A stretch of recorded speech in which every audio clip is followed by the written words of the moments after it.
It's time to kick off WITN's Football Friday. Brought to you by Pitt Community College and Taco Bell. And now, WITN's Football Friday. Good evening, everyone, and welcome to the season finale of Football Friday, the regular season finale, that is. Some teams played their final game of the year tonight, while others were playing for conference titles and getting geared up for the postseason. Now, earlier in the week, we allowed WITN viewers to pick the game of the week, and the game getting top billing took place tonight in Edenton as the Aces took on the Eagles of Northeastern, and you couldn't argue with the choice. Edenton went into the game unbeaten after winning only 3 games all of last year. Northeastern 9-1, the winner taking home the Northeastern Coastal Crown. No score till late in the first quarter when Northeastern's Kareem Felton goes up top to Marquise Whidbey, who makes a great catch in the end zone. It's a 33-yard hookup to give the Eagles a 7-0 lead. Same score in the second quarter. Eagles driving again. They go back to the air, so it's Felton to Whidbey again. The receiver making a great adjustment on the ball and makes the catch inside the Aces' 15-yard line, but the Eagles would have to settle for a 28-yard field goal attempt. And their kicker comes in, Brandon Swain, and he absolutely nails it to give the Eagles a 10-0 advantage. Now, Edenton's Jamez Moore gets the ensuing kickoff back inside Eagles territory. Then later in the drive, he catches the pass out of the backfield here. A couple nifty moves, takes it down to the 5-yard line, and then 2 plays later, the Aces go to the big guy in the backfield. The fullback, Marcus Jackson, takes it in for the score. Edenton cut the lead to 10-7 at the break, and they go on and turn it up a notch in the second half. Edenton wins it 20-17, and they win the Northeastern Coastal Crown. Great game of the week. Now, tonight's game at Ayden-Grifton was also nominated as a potential game of the week, another matchup with title implications on the line. Chris Obarski was in Pitt County tonight, and Chris, like our game of the week in Edenton, tonight's game between Ayden-Grifton and Goldsboro was for all the marbles. Billy, that's right. Both teams went into the game 4-0 in conference play, so the winner claims the 1A Carolina Conference title outright and heads into the postseason as the #1 seed. And it certainly was a good night for some hot chocolate. Not too cold, but get you some cocoa tonight. Pick it up first quarter. Walker Stucks punting for the Chargers. Kind of shanks this one, falls into no man's land, and Rakeem Floyd comes in darting and says, I'll take that. In for the touchdown. Goldsboro within 8 at 14-6. Move ahead to the second quarter. Ayden-Grifton answers as Tyree Blunt takes the sweep to the near sideline, breaks a tackle and dives in for the 11-yard score. 21-6 Chargers, then maybe the play of the night anywhere, as someone must have said something about Kareem Gant's mama, because he is just possessed. I know what I'm going to be for Halloween. It's Kareem Gant, because that is a monster run to the house for the score. And look out! Just look out! Ayden-Grifton is your Carolina Conference champion, 42-18, the final in Pitt County. We're just getting started here. Speaking of Pitt County, just up Highway 11 in Winterville, where the South Central Falcons hoping to snap a 4-game slide against the D.H. Conley team, having won 4 straight. And early on, it was all South Central. Very first play from scrimmage for the Falcons. Jakeem Clark, 81 yards. See ya. He's gone for the score. And it's 7-0 Falcons. Vikings trying to counter as Davis Kirkpatrick going to roll to his right. The former WITN Player of the Week throws it downfield, and it ends up in Marquise Barrett's hands. He plays for South Central. Then in the second quarter, Falcons driving. Check out the juggling catch by Jertavis Jenkins. How about that concentration? That would eventually lead to Trey McNeil punching it in for the score. Falcons went up 20-0. Conley would storm back to send it to overtime, but South Central would hang on for the 27-26 win. That is your final from Winterville. Over to you, Billy. I tell you what, you just can't talk about somebody's mama on the football field. It just doesn't happen. You just can't do it. It's completely against the rules, and you see what happens when you do. That's right. All right, thanks a lot, Chris. Now, when it comes to Class 2A football, you couldn't have asked for a better matchup than the one tonight in Beulahville between East Duplin and Northside out of Jacksonville. Northside rolled into town with a perfect 10-0 record and number 6 state ranking, while East Duplin 9-1, ranked ahead of the Monarchs at number 3. The winner takes the East Central Conference title. Northside up 21-7 in the third. DeAndre Scarborough with the 15-yard run to the 41-yard line. Then later in the third, Derek Conter's pass picked off at the 16-yard line. That sets up Mike Pinto. And how about this, folks? We've seen a few big plays tonight, right? Well, how about another one? How about a 68-yard touchdown run to make it 28-7 Northside?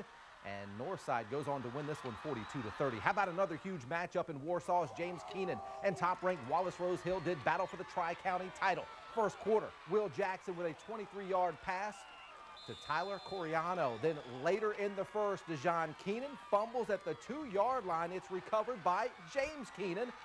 and then backed up. James Keenan's Marcellus Sutton nearly tackled for a safety, and that's your ball game as Wallace Rose Hill wins it by the score of 16-6. Time now for an old-fashioned rival game in New Bern as the Bears played host to the Rampants of J.H. Rose. The offense for these two teams were clicking. Second play from scrimmage. Josh Taylor on the keeper. Can I have a G? Let me have a vowel. How about an O? Then maybe an N? Pat, I'd like to solve this puzzle. G-O-N-E, gone. 75 yards, another huge play as the Bears up 7-zip. Wouldn't take long for Rose to get going. First play from scrimmage, Marquise Gorham out of the Wildcat. He's going to get a block, cut it inside, step out of the tackle, takes it down to the 11-yard line. That would set up a T.J. Tate touchdown run, and this game is all tied up at 7. There's a lot of scoring in this game. The Bears answer right back. They were going back and forth. Josh Taylor, what a year he's having, where he hooks up with a wide outs, and New Bern goes on to win this one 48-36 as the final. Time to take a break here on Football Friday. When we come back, we'll check in on the Havelock Rams and more. But first, your lottery drawings. Good evening, I'm Dave Kent. Welcome to tonight's drawings for Friday, October 28th, 2011. We're going to start with Carolina Pick 3 tonight. Those winning numbers are popping up right now. And 0 kicks us off, then a 5, and one more for Carolina Pick 3. Taking it sweet old time tonight. Anytime. 0. Joining me for tonight's drawing is our auditor from Thomas & Gibbs. All right, let's wake up Carolina Pick 4. See what we get here. The winning numbers popping up right now. They are 1. Second number is an 8. Look at these numbers pop up. 8. We've got one more tonight. That's a 0. All right, Carolina Cash 5 time. Keep in mind if we don't get grand prize winner tonight, tomorrow's jackpot should grow to $73,000. And the winning numbers rolling down right now for Carolina Cash 5. Looks like a 28 kicks us off. 39. 5. 2 more to go with Carolina Cash 5. We've got a 15, and our final number for tonight is a 34. Thanks for joining us. We'll see you tomorrow night at 11:22. Have a great night.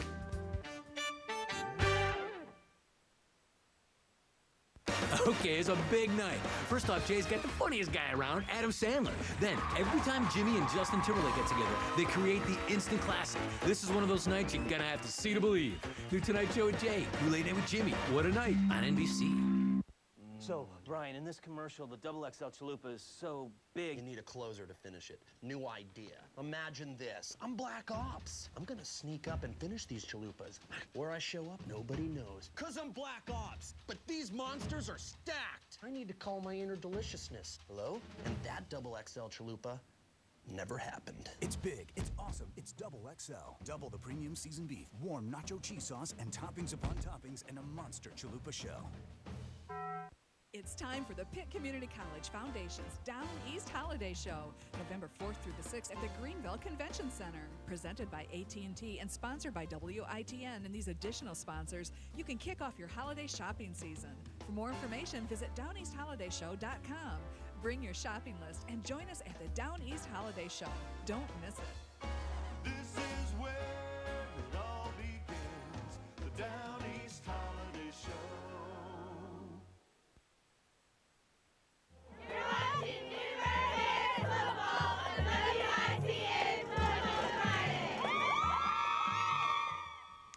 Welcome back, everyone. The Havelock Rams have rolled through the regular season schedule, going 10-0 and climbing to number 3 in the Class 3A state polls. The Rams averaging 45 points a game on offense in their last regular season hurdle was tonight at home as they played host to the Eagles of West Craven. We pick up the action in the first quarter. Havelock working very quickly, as they usually do, scoring on this 2-yard touchdown run by tailback Darrell Scott less than 2 minutes into the game.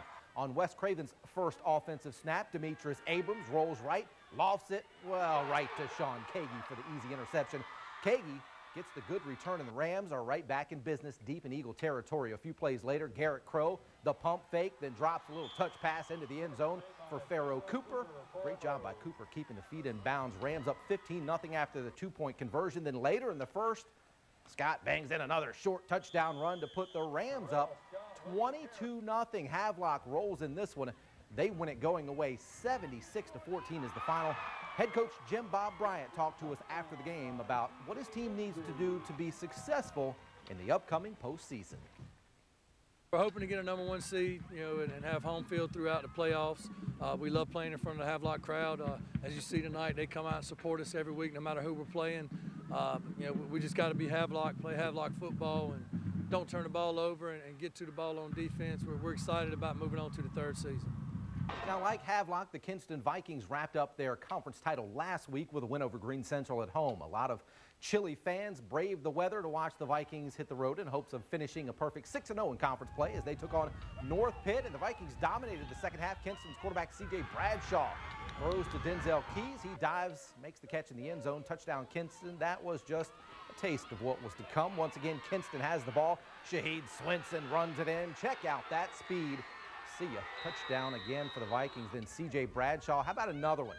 Throws another touchdown pass, this time to Chris Williams, who runs it in for the touchdown. Kinston wins this one by the score of 27-13 over in Bethel over North Pitt. Also from the Eastern Plains Conference tonight, Tarboro playing host to Beddingfield. Beginning of the first half is where we pick up the action in this one. Cheerleaders all bundled up tonight. Kelvin King takes it in for the score, and the Bruins seem to be giving Tarboro a little run for their money, but unfortunately for Beddingfield, that was their only touchdown of the game. The Vikings able to answer in a big way. Aaron Moore takes it down the field. He scores the touchdown for the Vikings to answer, and then check out this play by former WITN Player of the Week, Todd Gurley. This guy is a beast. Dodges one tackler, then another, and he is just gone. Another touchdown for the Tarboro Vikings, who go on to win easily in this one, 45-7. Is the final. After starting 7-0, the West Carteret Patriots were hoping to snap a 3-game slide tonight as they paid a visit to Washington. We get things started in the first quarter. Jack Rodman with a catch out of the backfield and makes a nice move and gets the big first down for the Pan Pack, but then West Carteret starts to bring a little heat on defense. How about Ross Schumann comes up with the quarterback sack. The Patriots take advantage. Joseph Grant takes it in for the score. Then back on the other side of the ball, the big play of the night for Washington comes on this inside handoff to freshman Markel Spencer, and he's off to the races. Lots of big plays in high school football tonight. This one, 60 yards to pay dirt, but that was Washington's only score of the game as West Carteret wins it on the road. 21-7 is the final. And a big rival game in Beaufort County tonight between Northside and Southside. The Southside mascot had a lot to cheer about in this one. Senior Terrell Moore picks up the big first down right here. The former WITN Player of the Week inside the 10-yard line. That sets up this Cole Kellum touchdown run by the quarterback, and the Seahawks are starting to roll. Southside also looking solid on defense, coming up with a big stop here on 3rd down. The Southside cheerleaders enjoying a lot of scoring in this one, looking for the shutout, and the Seahawks give it to them. They led 41-0. And that was the final score as the Seahawks win the Anchor Bowl by the score of 41-0. That does it for high school football tonight, but don't go away. We'll take a final look at tomorrow's homecoming game at East Carolina University as the Pirates play host to the Green Wave of Tulane. That's coming up right after the break.